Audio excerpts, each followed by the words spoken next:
Hear me out. This is great. I will hear you out next. No, you won't. Okay. I won't. We're good. Yeah. Is it weird that I haven't named this guy and I've named my car? Molly, the person who talks about things with people while they eat. I think I'm gonna go with Ronnie. Uncle Ronnie, next time I see you, we need to have some more Pappy Van Winkles if you have any left. Ooh, product placement. Pappy Van Winkles. Oh. Bears are not owls. What would you say? Could you flash in the camera? What would you say? I have two things. Two questions. Do I have to come on camera for it? Yeah. Now, 3 words to describe yourself, if you had to sum them up, and 3 words to describe me, even though you probably can't do it that accurately. And I'll do the same for you. I could do 6 words for the both of us together. For sale. Baby shoes. Never worn. I guess mine would be what the funk? And yours would be, you could say what? Adjectives. 3 adjectives. Hebrew. Entrepreneurial. Now, I guess if we're talking about like 3 words to describe our personalities, mine is fermented. I think that it's really easy to be negative and really hard to be positive. And most people take that to mean that you should be positive and do the hard thing. And I take it to mean I should be negative because it's easy. Negativity is like entropy.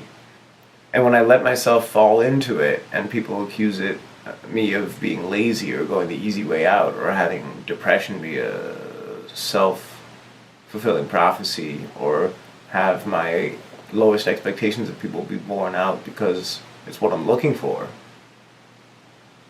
To me, even though negativity is lazy and easy, it's also truthful and more honest to how the world actually is. Like that's borne out by the statistics of how accurate pessimists' worldview is compared to optimists. I don't know. I guess I make excuses for myself. And I give up on things really easily so that I don't have to feel like I fail. Because if you quit, you didn't technically fail. So 3 words to describe that. Pessimist, pragmatist, punk. Punk. Like snot-nosed punk, not like punk rock forever.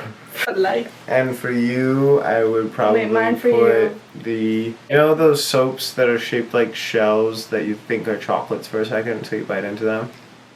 Yeah. So, you know how that is like surprising if you bite into a bar of soap? When you think it's going to be chocolate? So I'd call you surprising, but like in that sense. Where you think it's chocolate and then it's soap. That's a sad surprising. That's mean. I'm just being mean. That's a bad surprise. Can I do yours? I think you're fancy. No. Why? Because I don't want what I was going to say about you to be changed because of what you're going to say about me. And I think that you won't change what you were going to say about me from what I say about you. I won't. Right, but I would change what I say about you from what you say about me. Oh, right, okay. I think you're fanciful. You're hungry. And you're...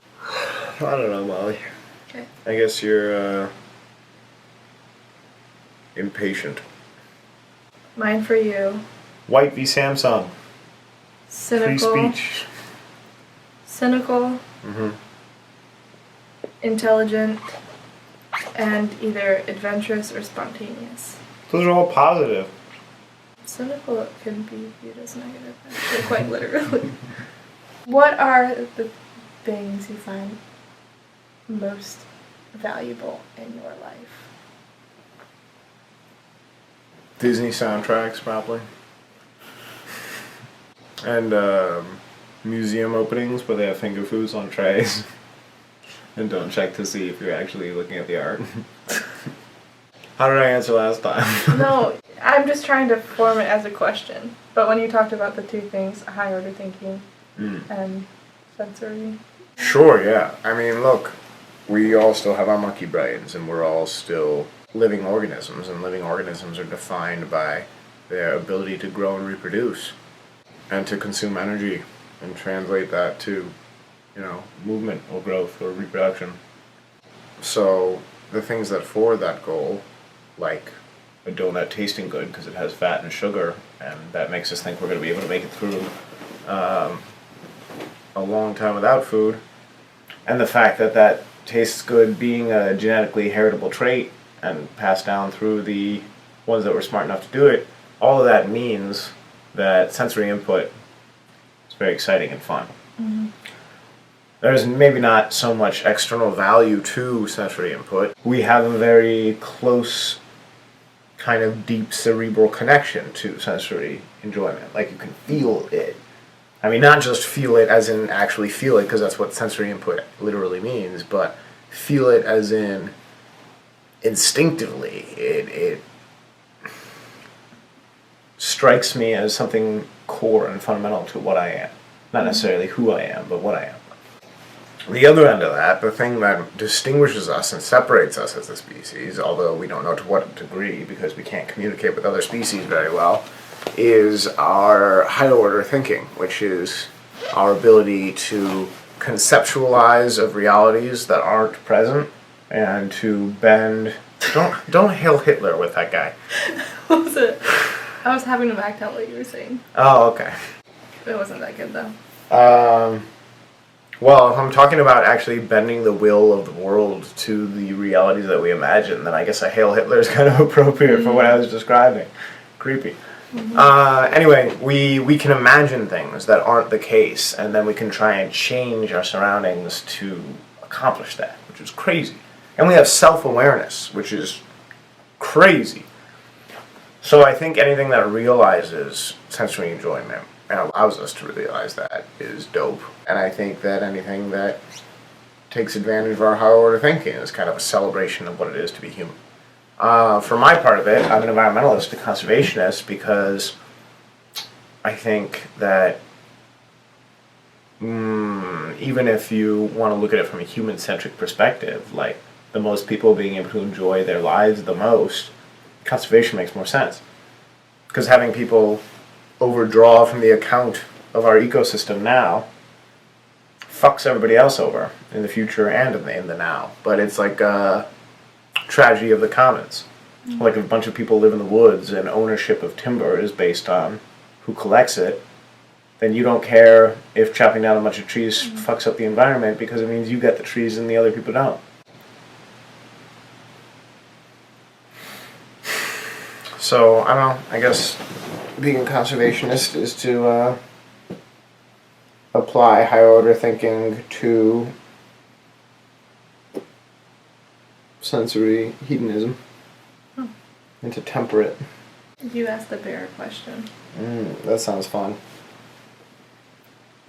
Hey, bear. Okay. Where are you from? San Francisco. That makes sense, actually. Ronnie lives in San Francisco. That's weird. You didn't know that. Huh. That's really weird. Do you like bourbon, Bear? Yeah. Bullet Rye? No. No? What's your drink of choice, Bear? How old are you, Bear? Because I'm surprised that you like bourbon, given that you have the voice of like an 11-year-old boy. I have a friend named... You sound like somebody force-fed you a penny whistle.